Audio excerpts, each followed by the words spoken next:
Hello everyone, আসসালামু আলাইকুম। সবাইকে স্বাগতম জানাচ্ছি আরও একটি রেসিপি দেখার জন্য। আজকে আমি রান্না করব মাছ দিয়ে সিমের বিচি। সিমের বিচি সবাই খায় না, তবে অথচ সিমের বিচি কিন্তু অত্যন্ত সুস্বাদু এবং পুষ্টিকর একটা খাবার। খুবই ভালো লাগে এই সিমের বিচি রান্না করলে। সিমের বিচি রান্না করাটাও সহজ এবং ঝটপট তৈরি করে নেওয়া যায়। ভীষণই মজা লাগে সিমের বিচি রান্না। সব সময় অনেক কিছুই তো খাওয়া হয়ে থাকে, কখনো কি সিমের বিচি খাওয়া হয়ে থাকে। সিমের বিচি কিন্তু অত্যন্ত মজার একটা রেসিপি। রুটি, পরোটা বা গরম ভাত দিয়েও খেতে অত্যন্ত মজা লাগে। সো ভিউয়ার্স, মাছ দিয়ে সিমের বিচির রেসিপিটা দেখে নেওয়া যাক।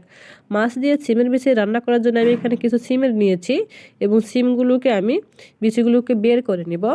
আর এই টাটকা সিমের বিচিটা কিন্তু খুবই ভালো লাগে খেতে, তাই চেষ্টা করবেন টাটকা সিমের বিচিটা নেওয়ার জন্য। আর এরকম করে টাটকা সিমের বিচি দিয়ে সিমের বিচি, মাছ এবং আলু দিয়ে ঝোল রান্না করলে অত্যন্ত মজার একটা রেসিপি হয়, যেটা যে কোনো কিছুর সাথেই খাওয়া যায় এবং খুবই ভালো লাগে। আমি সিমের বিচিগুলোকে অল্প অল্প করে একটা একটা করে সবগুলো বিচি বের করে নিব।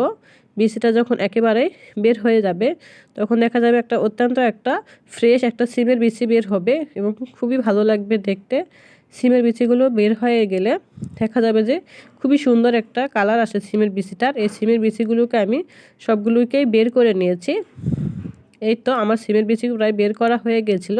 তারপর আমি একটা বাটিতে নিয়েছিলাম। তারপরে আমি সিমের বিচিগুলোকে খোসাটা আবারও সরিয়ে নিয়েছি। আর খোসাটা রান্না করলে কিন্তু ভালো লাগে না, তাই খোসাটা অবশ্যই ছিলে নেবেন।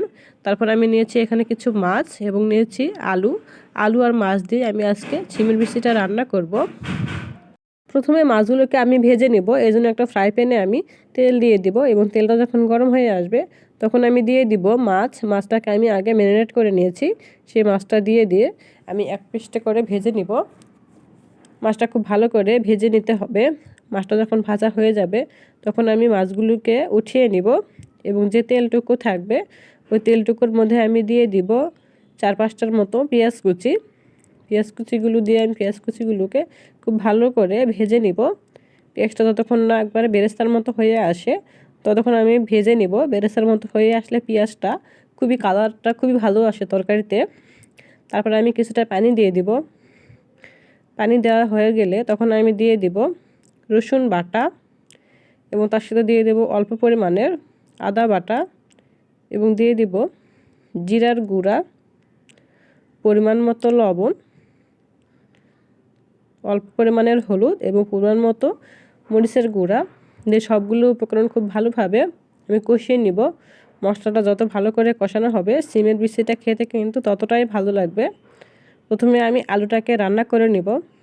আলুটাকে আমি কষানো মশলার মধ্যে দিয়ে খুব ভালো করে নাড়াচাড়া করে 2-3 মিনিটের মতো রান্না করে নেব। এই জন্য আমি কিছুটা পানি দিয়ে দিব। পানি দিয়ে আমি ঢাকনা দিয়ে ঢেকে রান্না করে নেব আলুগুলোকে আগে।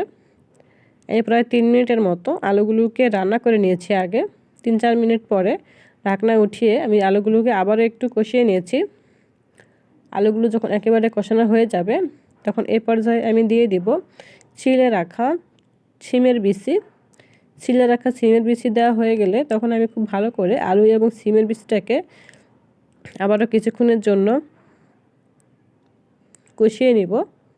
খুব ভালো করে কষানো হয়ে গেলে তেলটা যখন একেবারে উপরে আসবে তখন আমি পরিমাণ মতো একেবারে ঝোলের জন্য পানি দিয়ে দেব। এই পানিটা তরকারিটা হয়ে আসবে এরকম করে পানিটা দিয়েছি, পরে যেন আর পানি দিতে না হয়। এবং দিয়ে দিব আগে থেকে ভেজে রাখা মাছগুলো দিয়ে মাছগুলোকে আমি একটু ঝোলের মধ্যে ডুবিয়ে দিব যাতে মাছটার ফ্লেভারটা সিমের বিচির ঝোলের সাথে খুব ভালোভাবে যায়। এই জন্য আমি ঢাকনা দিয়ে দিয়েছি। ঢাকনা দিয়ে 5-7 মিনিটের মতো আমি হালকা আছে সিমের বিচিটাকে রান্না করে নিয়েছি সবগুলো উপকরণের সাথে এবং তার সাথে দিয়ে দিয়েছি কিছু কাঁচামরিচ দিলে এর সময় ফ্লেভারটা খুবই ভালো আসে। কাঁচামরিচ দিয়ে কিছুক্ষণ পর রান্না করে নিয়েছি এবং নামার আগে দিয়ে দেবো কিছু ধনিয়া গুঁড়া এবং জিরার গুঁড়া দিয়ে চুলাটা অফ করে দিয়েছিলাম এবং সিমের বিচির ঝোল তরকারিটা কিছুটা ঠান্ডা করে নিয়েছি পরিবেশনের আগে। তারপর আমি সিমের বিচি দিয়ে মাছের ঝোল রান্না করে পরিবেশনের জন্য উঠিয়ে নিয়েছি। মাছ দিয়ে আলু, মাছ এবং সিমের বিচি রান্না ভীষণই মজার একটা রেসিপি। এবং আমি কিছু দিয়ে দিব পেঁয়াজ বেরেস্তা দিলে সিমের বিচিটা খেতে আরও বেশি ভালো লাগে।